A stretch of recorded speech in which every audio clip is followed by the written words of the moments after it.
Et nous rendons grâce à Dieu pour cette bénédiction. Amen. Gloire à Dieu. Cette semaine, on a parlé sur les joies du salut dans nos familles. Nous avons parlé de la joie. On a trouvé que cette joie, c'est une joie spéciale. C'est une joie qui est spéciale dans la vie d'une personne. Habakkuk a dit, gloire à Dieu,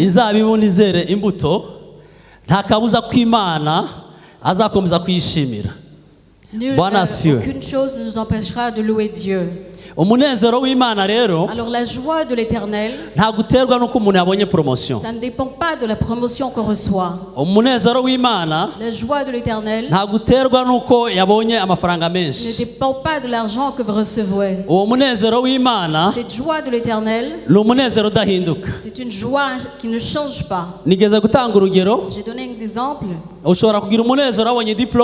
Vous pouvez avoir une joie quand vous recevez vos diplômes. Mais après 2 ans sans emploi, vous oubliez cette joie que vous avez eue. Mais la joie qu'on reçoit du salut de Dieu, c'est une joie qui ne change pas même quand les saisons changent. Alléluia. Amen. On remercie Dieu parce qu'on a continué de partager cette joie dans nos familles. Et on a trouvé que Dieu s'identifie beaucoup dans nos familles. On a vu que Dieu aime nos familles au point que lui-même a accepté de créer cette famille en son image, en ressemblant à Dieu. C'est cette parole qu'on a vue là-bas, qu'il a créé hommes et femmes dans ces circonstances. Amen. Amen. Alors Dieu aime la famille au point qu'il souhaiterait que dans nos familles, qu'il y ait toute activité dans la famille, qu'il œuvre dans cette famille. Parce que dans cette famille, il trouve son plan du futur. C'est pour cela quand Dieu va agir, il bénit une personne, mais sur sa progéniture aussi. C'est parce qu'il voit dans sa famille, il s'y voit dans cette famille. Parce qu'il n'aime pas que nos familles soient brisées. Lui-même a fait cet ordre ou ce lui-même il a décidé de trouver quelqu'un dans la famille, au moins une personne, pour qu'il puisse bâtir la famille, au moins une personne, pour qu'il puisse commencer une famille, au moins une personne, pour que la famille soit agrandie. C'est pour cela qu'il a vu la famille d'Adam et Ève. Alors que Caïn avait déjà tué Abel, il leur a donné un autre enfant qui s'appelle Seth, pour qu'il puisse reconstruire la famille qui était brisée, pour qu'il puisse agrandir la famille. Alléluia. Amen. C'est possible que toi aussi tu es peut-être né dans ces circonstances. Tu peux être comme Seth, pour que tu puisses ramener l'autel de Dieu dans vos familles. Parce que Seth, c'est là qu'on a encore rendu grâce à Dieu. Ils ont loué Dieu. Quand Abel n'était plus,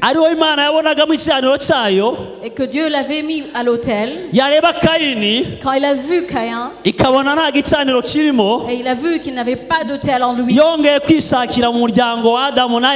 a trouvé dans la famille d'Adam et Ève un autre peuple.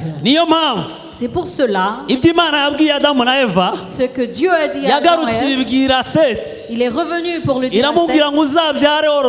Il dit multiplie. Alors Dieu ne perd pas cette vision. Il ne perd pas l'appel. Il ne te laisse pas.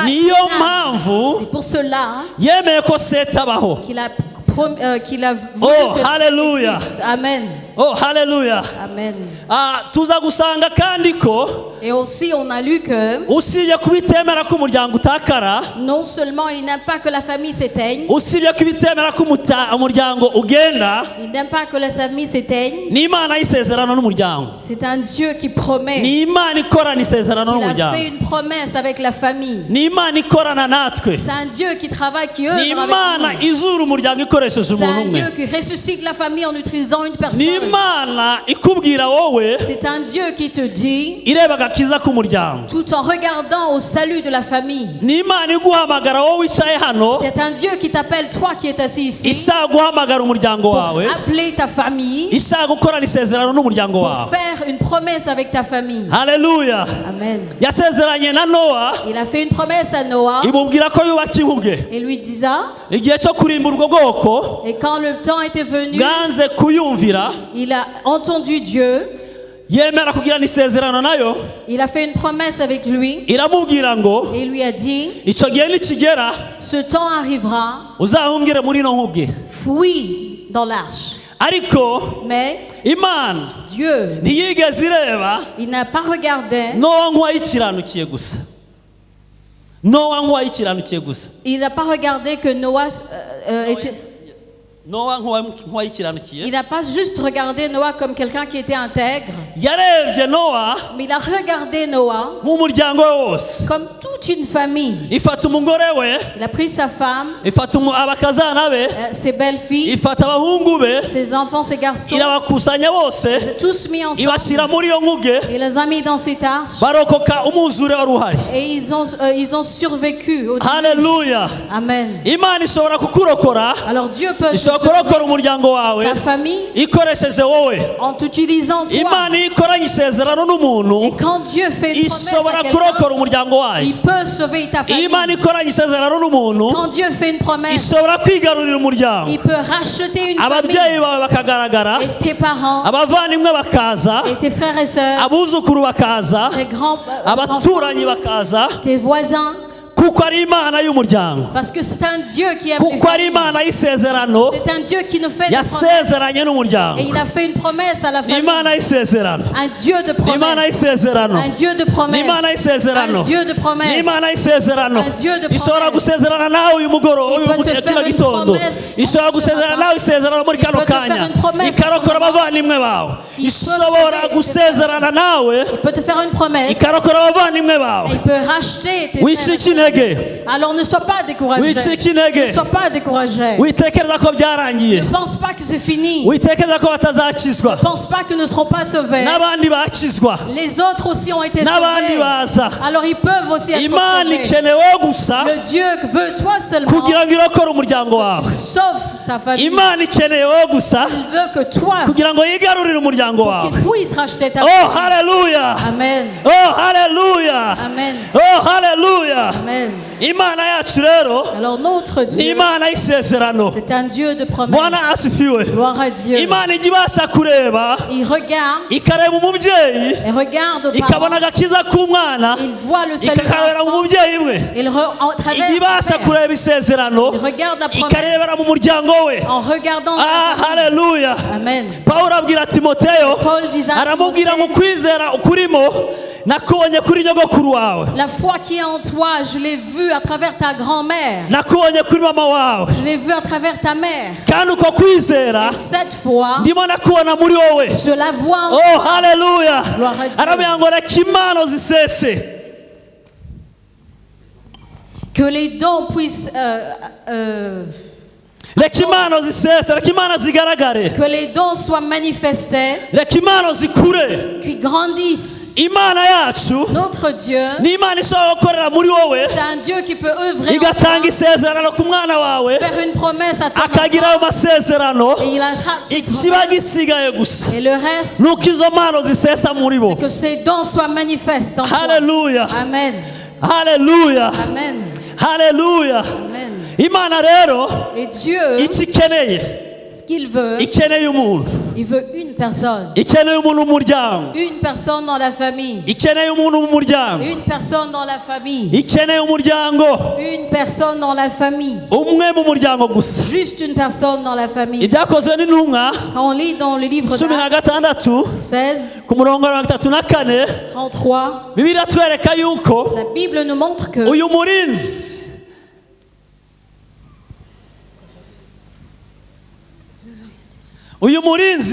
ce gardien de prison qui gardait la prison là où Paul et Silas étaient, il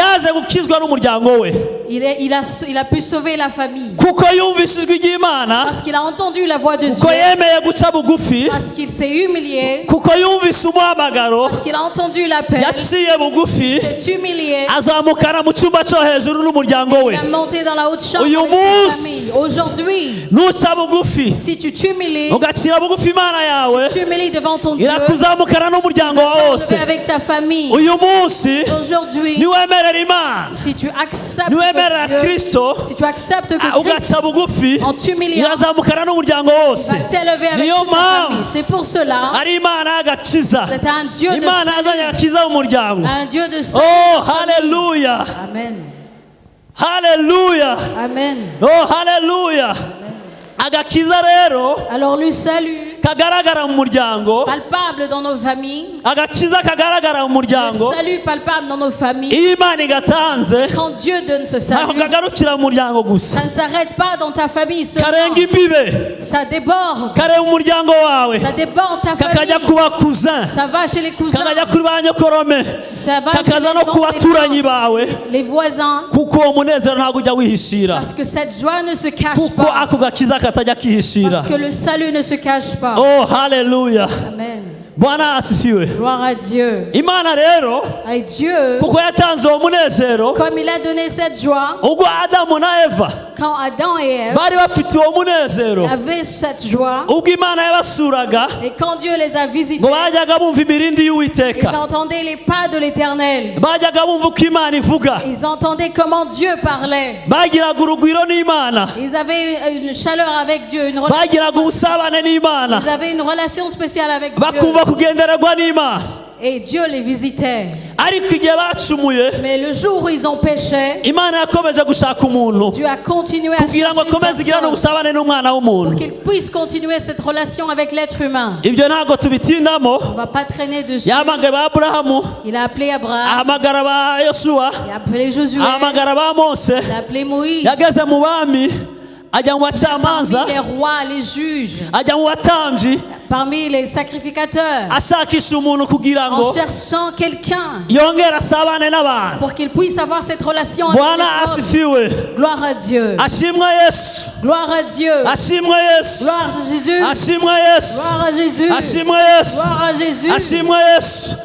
ashimwe Yesu Gloire à Jésus. yahisemo kuza Il a décidé kugira ngo de venir atugarurire bwa busabane. pour qu'il ramène cette relation. Oh haleluya. Amen. ashimwe Yesu Gloire à Jésus. yemeye kuza Qu'il a accepté de venir kugira ngo pour que Imana Dieu yongere itwemerere nous accepte encore, twumve ya mirindi yayo, qu'on puisse l'entendre marcher, yongere itwenderere pour qu'il puisse accepter twumve rwa rugiro rwayo, qu'on entend cette chaleur, itugenderere qu'il nous visite, twumve imbaraga zayo. qu'on puisse sentir sa puissance. Imana rero ibona ko Yesu Et Dieu avec Jésus ariwe wenyine était le seul ushobora kubikora qui pouvait le faire. akabikora iteka ryose, Il le fait éternellement. kuko abandi barabikoraga Parce que les autres le faisaient, bagatambuka mais ils passaient. hakaza abandi, Et d'autres venaient. ariko Yesu we Mais Jésus, yaje rimwe il est venu une iteka fois, ryose éternellement. twakira ubwo busabane. Et nous Oh haleluya.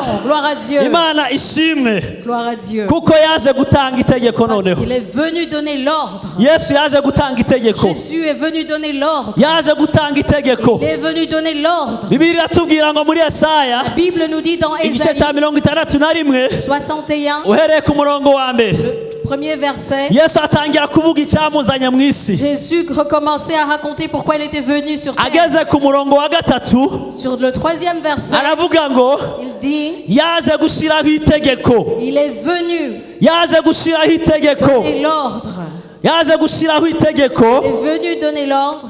Umunezero. Joie. Yaje gushiraho itegeko. L'ordre. Y'amavuta y'umunezero. De l'huile de joie. Mu buzima bwacu. Dans nos vies. Yatuzaniye itegeko ryiza. Il nous a donné un bain en Yesu ni umwami mwiza. Jésus est un bon Seigneur. Kuko yaduhaye itegeko ryiza. Parce qu'il nous a donné un bel ordre. Oh, hallelujah. Gloire à Dieu. Iri tegeko rero. Alors cet ordre. Ntabwo ryaje ku mpamvu ari impanuka. C'était pas un accident. Yesu azana iyo tegeko. Quand il a amené cet ordre. Twarugira ngo tugire uwo munezero wuzuye. Pour qu'on puisse avoir cette joie. Hallelujah. Amen. Hallelujah. Amen.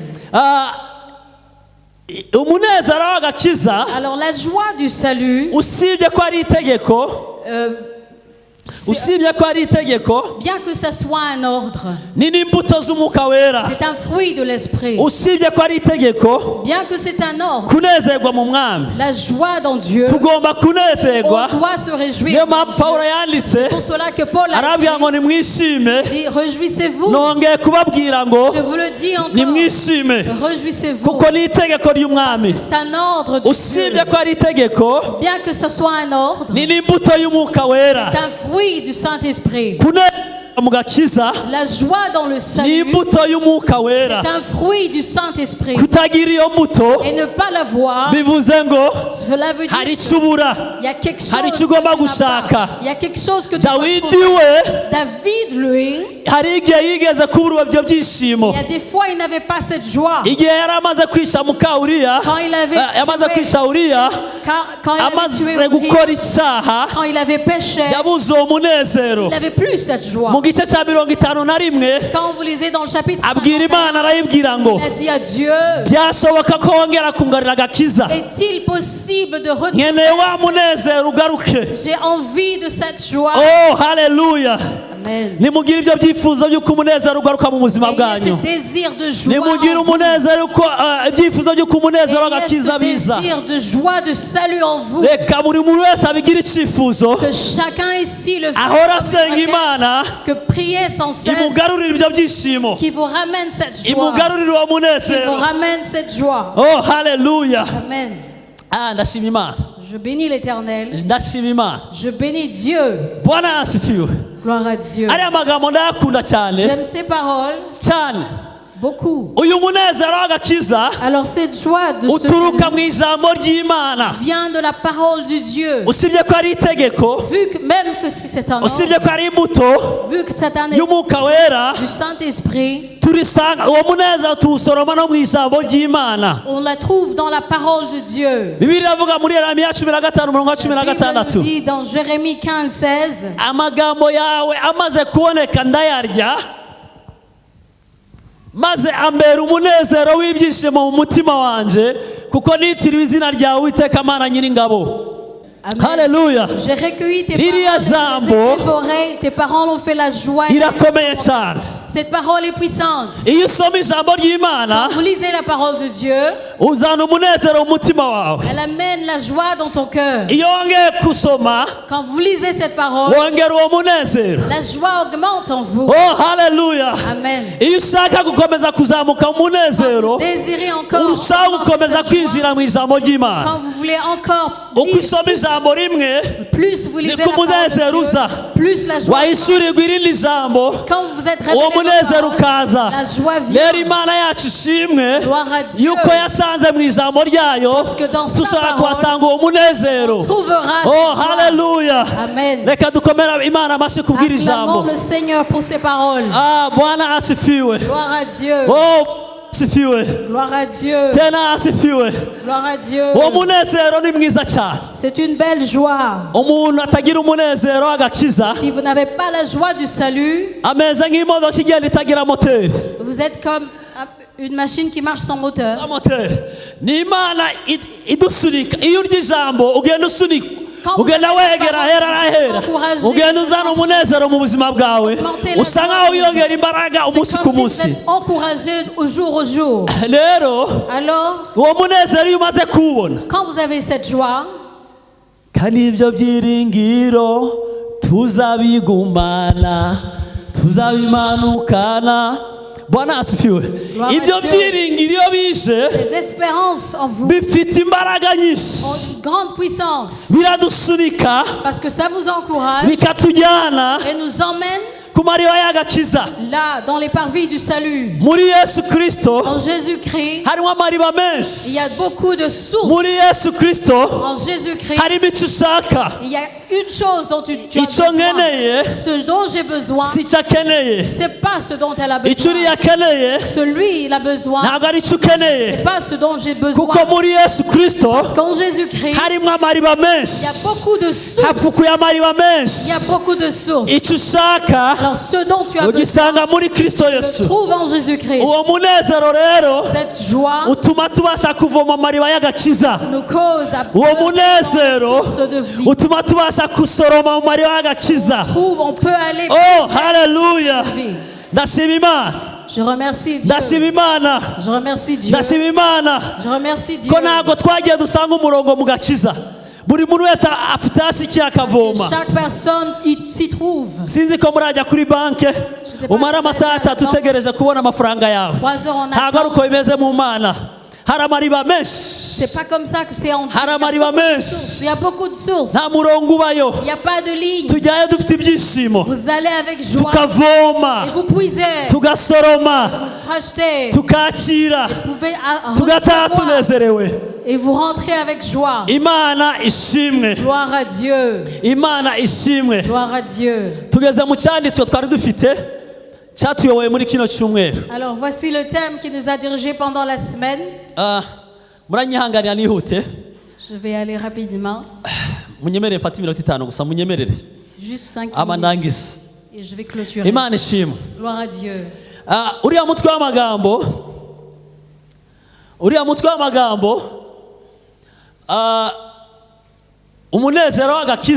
joie du salut nous mène vers un choix. Tu ne peux pas te réjouir sans choisir. Tu dois choisir. Et le seul chemin qu'on a eu, le seul chemin qu'on a reçu, c'est un seul chemin unique. Le seul chemin qu'on a reçu, que là où on peut trouver cette joie, on peut trouver ce salut, un seul chemin. Un seul chemin. Oh, ni inzira imwe yonyine. Un seul chemin. Oh, hallelujah. Amen. Ni inzira imwe yonyine. Un seul chemin. Reka mbabwire muri aya masaha murebe kuri ya murongo 29. Regardez sur le 29e verset. Uriya murinzi, ce gardien, ce gardien après entendre le tremblement, la puissance alors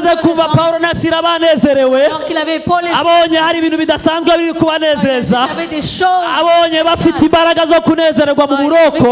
la joie, quand il a vu il a dit oh hallelujah. Amen. Il a vu qu'il y avait quelque chose de spécial. Il leur a dit,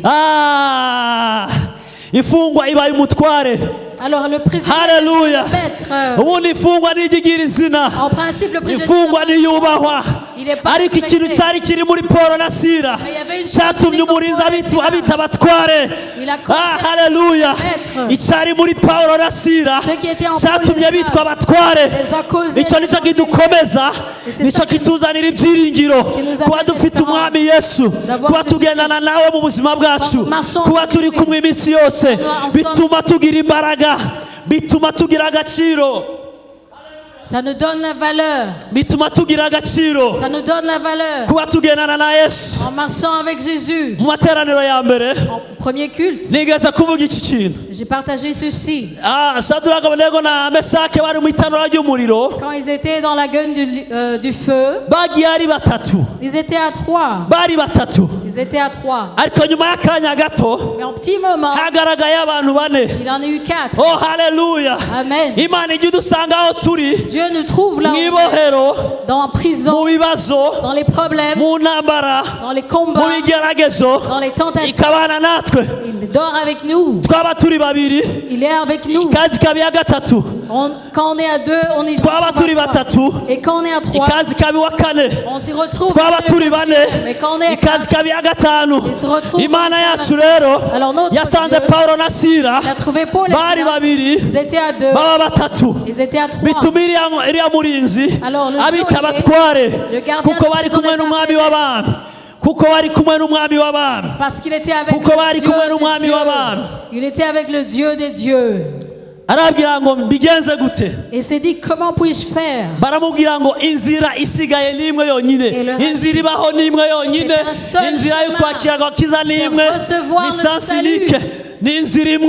C'est un seul chemin. Si tu veux la joie dans le salut, un seul chemin. Si tu veux te réjouir, s'il y a un seul chemin. Si tu veux transformer ta vie, il n'y a qu'un seul chemin. niba ushaka guhinduka inzira ni imwe, un seul chemin, niyo kwizera umwami Yesu. Croire en Jésus-Christ. Niyo kwizera umwami Yesu. Croire en Jésus-Christ. Niyo kwizera umwami Yesu. C'est de croire en Jésus-Christ. Niyo kwizera umwami Yesu. De croire en Jésus-Christ. Oh, hallelujah. Amen. Ndarangije. Je termine. Je termine. Et ils ont eu une grande joie parce qu'ils ont reçu le Seigneur Jésus. Ils ont pu sauver leur famille parce qu'ils ont cru en Jésus-Christ. Les gens qui ont bien vécu, c'est parce qu'ils avaient cru en Jésus-Christ. Il y a quelqu'un parmi nous qui aimerait avoir cette joie. Y a-t-il quelqu'un parmi nous qui aimerait recevoir, peut lever, parce que cette joie est indispensable. Lève ta main, on va t'aider à prier. S'il y a quelqu'un qui veut s'il y a quelqu'un qui veut sauver sa famille, lève ta main, on va prier avec toi. Alléluia. Amen. Alléluia. Amen. Umuntu wumva ko ashaka tumusengera kuno saha ahaguruke tumusengere niba akeneye umunezero. On va prier. Amani iki kiganza tumusengere. Tu peux lever ta main, on va prier pour toi. Bwana asifiwe. Gloire à Dieu. Hallelujah. Haruhari agondi kwareba hose. Est-ce qu'il y a quelqu'un parmi nous? Yesu ashimwe. Gloire à Dieu. Imana ishimwe ko dufite uwo munezero. Gloire à Dieu parce qu'on a ce salut. Ariko hari ikintu uriya mugabo yakoze ngo yabanze komora inguma umuryango we, yabanze kuomora inguma. Iyo dukizijwe hari ibintu byinshi bitugota. Il y a des choses qui nous tiennent toujours. Hari bituboha.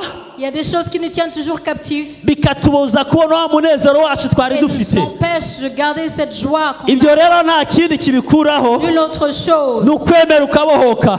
Que d'accepter d'être délivré. Est-ce qu'il y a quelqu'un ici qui est encore captif? Il y a des choses qui te empêchent qui t'empêchent de sauver ta famille. Tu peux te lever, on va prier. Hari umuntu yumva ari ibintu bimugose bimubuza kunezerwa hamwe n'umuryango we. Yesu aguha umugisha. Niba hari undi hari yaguka tukamusengera, Yesu aguha umugisha. Niba hari ibintu bikugose, Lazaro yarazutse amaze kuzugwa na Yesu, ariko niyo bose rwose yabanje kubanza gukurwaho igitambaro. Du premier coup on a dû enlever ses habits qui abona kubohoka. Et ainsi il a Haruhari tumusengere. Watambuka niba arundi azatambuke dusaba abashumba bamusengere. Tambuka abashumba bagusengere. Imana ibabohore iteka ryose. Imana ibagirire neza. Ngwino Yesu akugirire neza. Avancez pour que Dieu puisse vous faire grâce. Yesu arabohora, Yesu arakiza, Yesu aratanga umunezero, Yesu atanga uburuhukiro, Yesu atanga amahoro. Ngwino Imana ikubohore, ngwino Yesu akubohore. Oh haleluya, Imana ibahe umugisha. Reka nakire umushumba asengere umukozi w'Imana, hanyuma akomeze n'indi gahunda. Murakoze. Yesu abahe umugisha. Amen.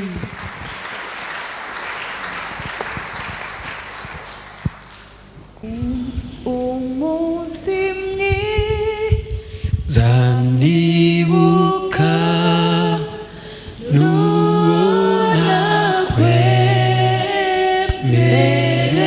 kwemereyeho wambere y'umucunguzi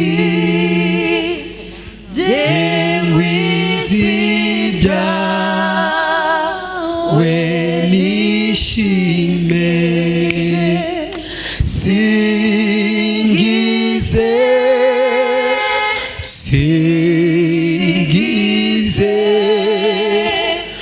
Yesu wanyogeje ibyaha anyigisha inzira ye